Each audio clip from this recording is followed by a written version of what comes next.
Hello everyone, welcome to this video, which today I'm going to be discussing victim blaming and how it nearly destroyed me. Through my experiences with sexual assault, I've experienced victim blaming very often, and if you don't know what victim blaming is, I will give an example. There are very common examples which include, well, what was she wearing? Or, oh, she must have been asking for it. Or, but didn't she like him? Or, why didn't you just run away? Why didn't you scream? All of those types of phrases are victim blaming and can be extremely detrimental for victims of sexual assault and abuse. For instance, when I was sexually abused from the age of 3 to 11, I didn't tell anyone until I was 15 years old. When I told people at 15 years old that this had happened to me, I got a lot of responses such as, well, why didn't you say anything earlier? Or, if you really were abused, we would have known. And that discredits victims. It makes them question themselves, their victimization, and does not promote healing in any way, shape, or form. One of the most detrimental victim blaming experiences that I've had was after I was raped in my college dorm my freshman year of college at the University of Missouri, Kansas City, which became very publicly known on campus because it happened when I was throwing a dorm party, and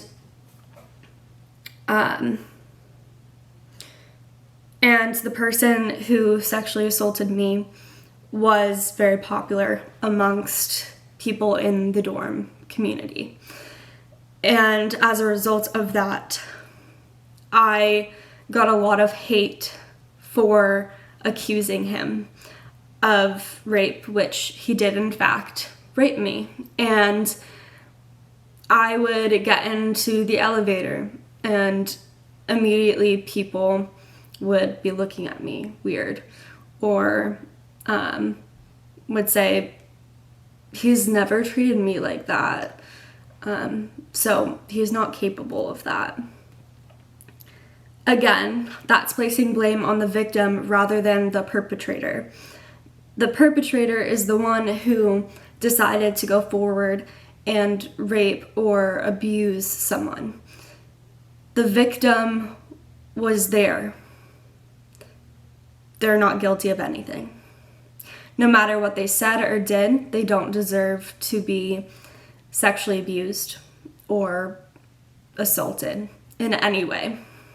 And all of these types of comments that are considered victim blaming cause survivors to believe that it is in fact their fault, that they could have done something to prevent their assault, which after a sexual assault has happened, it doesn't matter what they could have done and what they didn't do or what they should have done, because it's already happened. What they need to hear is that you believe them, that what they experience is horrible, that they can heal and give them resources and to help them through this traumatic experience, not to say, well, why didn't you do this, or why didn't you do that, or you could have just told him to stop. Well, there are automatic body responses which include freeze, flight, fight, or appease, and those reactions are innate. Freeze is a very common one, and when you are experiencing some sort of sexual assault or anything like that, your body just completely freezes and you almost go completely numb. And When that happens, you don't have the ability to say stop or no.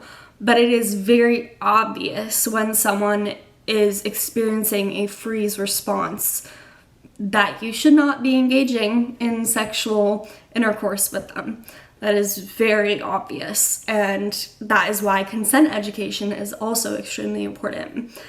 And then fight, that is what a lot of people don't do. But when people do fight, a lot of the time it can end in them getting hurt, which is why the body sometimes immediately goes to freeze and appease. Appeasing is doing whatever the perpetrator is saying to do to get through it, to live, to survive. And they're not doing it because they want to. They're doing it because if they don't, they believe that they'll be in harm's way. And flight is to just get out of the situation, to just run. But sometimes you can't run. Sometimes that doesn't work. So victim blaming, when every single person has a different type of response, one of those four, you can't tell someone, oh, well, you need to fight or you need to flee.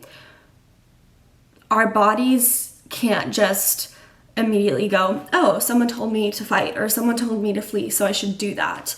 That's not how that works, because it's a biological bodily response. And my bodily response is to freeze.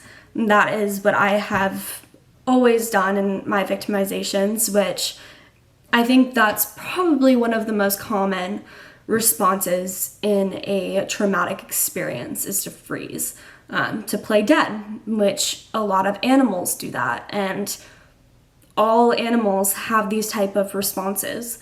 So to watch a squirrel get hit by a car and they just freeze because they see the car and it hits them, and then to be like, oh, well, it was the squirrel's fault because they froze and they didn't keep running.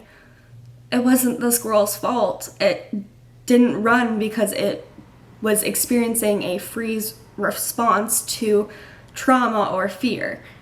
And that's very similar to what humans experience. But a lot of people aren't educated on these types of things, which is why I go to schools and I give speeches on what victim blaming is, how to support survivors of sexual assault, and how to